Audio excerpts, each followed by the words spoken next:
Hey, what's up everyone? This is RST instructor Chris Tyler, and we are back with this week's tour analysis with now the two-time world long drive champion Tim Burke. So congratulations to Tim for getting his belt back.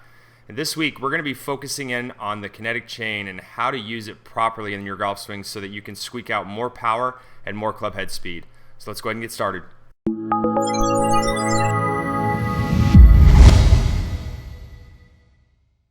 Okay, so if you're joining us on our YouTube channel, and before I get started with today's video on Tim and the kinetic chain, I want to let you know that I'm going to include a bonus video of how to start your downswing before completing your backswing. It's a great drill that's going to teach you how to motor your golf swing from the ground up, and you'll be able to have a lot of good kinetic chain movements in your own golf swing to be able to produce a lot more club head speed. And if you want to see that video in its entirety, then go ahead and click the link in the description below. That'll take you right over to where you can watch it 100% free, no problem at all. And if you like this video, go ahead and click the like button below. And if you have any questions or comments, please feel free to post those up and I'll help you out as best I can. Let's go ahead and take a look at the kinetic chain here and watch how Tim bashes the golf ball. Okay, gang, so this week we are going to be focusing on kinetic chain, what that means, and how you can use it in your own golf swing to help develop some more club head speed. And the way we want to look at the kinetic chain is much like a baseball player. And Tim was actually a NCAA pitcher, and you could see that he uses a lot of the similar style movements as a pitcher with as far as being able to deliver power from the ground up. And that's really what the kinetic chain is all about. And if you look at the way sports medicine refers to the kinetic chain, it's just a sequence or a chain of events that in order to take place for an athlete to be able to deliver power and be able to throw or hit. And that's what we're going to be talking about today. And that's what Tim does really well in his golf swing.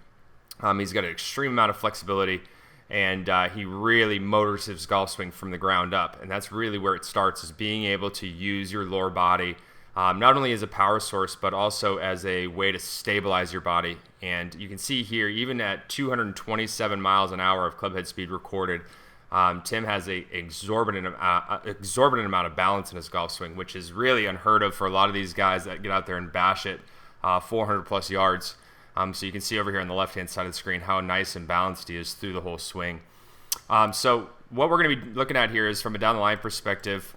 Let's go ahead and load him up to the top here. And what I want you to pay close attention to here is you can see that he's got a lot of separation between his hip line and his shoulder line here.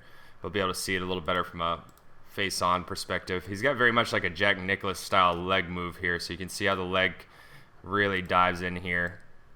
Okay, so left foot comes up off the ground. That allows him to have a little bit more mobility in his hips, but in turn, he's going to use this as a good way to transfer his weight back over to his lead side, much like a pitcher.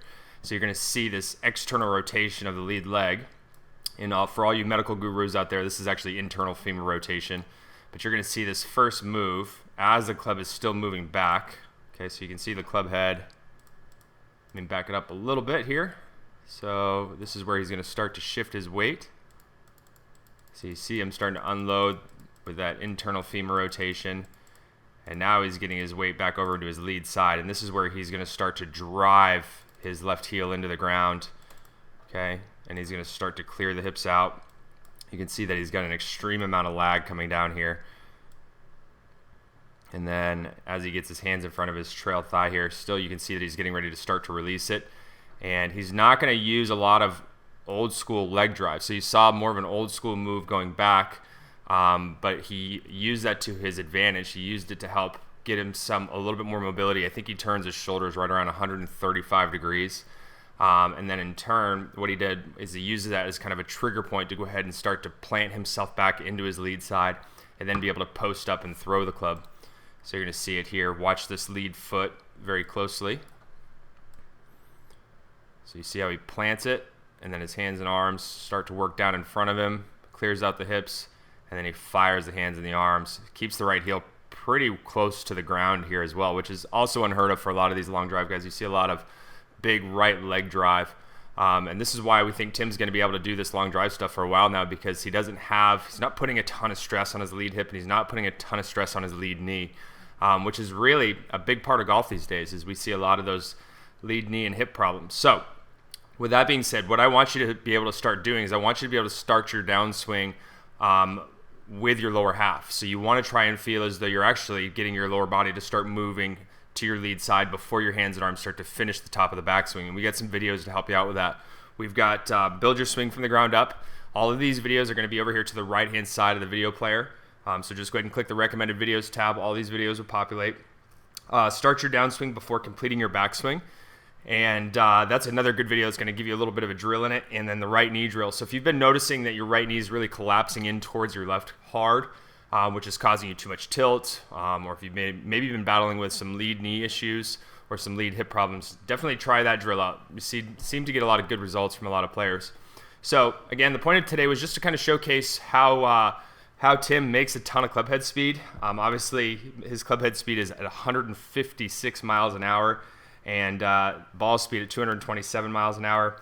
He won his first long drive championship with a record-setting 427 yards, which is obviously not too shabby. So, but I wanted to show you guys how it relates to, the kinetic chain can be very relatable to the baseball, to a pitcher's move. You'll see a lot of external rotation of the lead leg, or again, internal femur rotation. You'll see them plant, you'll see them, drive off the foot, and then you'll see them transfer the power up through the legs, up through the torso, and then out the arm for the delivery. And that's very much like the kinetic chain in the golf swing. So if you've been looking for a way to get more power, then definitely check out those videos and get to work. Now let's make it a great day. Do you often feel like your swing just doesn't have the right sequence, like the timing's not there, you don't have any leverage or power? Well, it could be related to your weight shift and starting your weight shift correctly in the downswing. In this video, I'm going to show you the proper weight shift. I'm also going to give you a great drill that helped me to increase my club head speed from 113 miles an hour to 127 miles an hour in just 10 minutes. If you want to find out how to increase your tempo, timing, and club head speed, you'll want to check out this video.